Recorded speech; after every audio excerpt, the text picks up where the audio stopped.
السلام علیکم، میرا نام ہے زیب النصر۔ آپ دیکھ رہے ہیں ڈیلی سیالکوٹ ولاگ۔ خبر شامل کرتے ہیں سیالکوٹ سے۔ بیورو چیف عبدالرحیم کی رپورٹ۔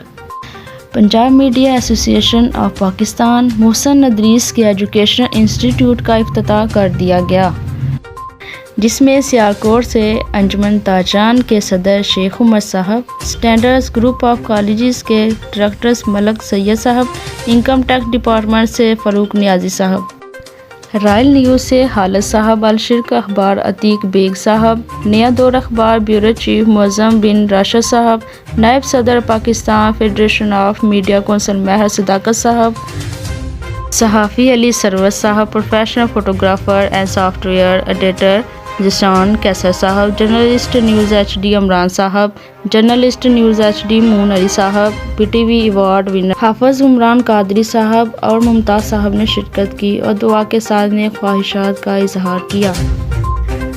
شکریہ آپ سب کی محبت کا کہ اس خوشی کے موقع میں شامل ہوئے۔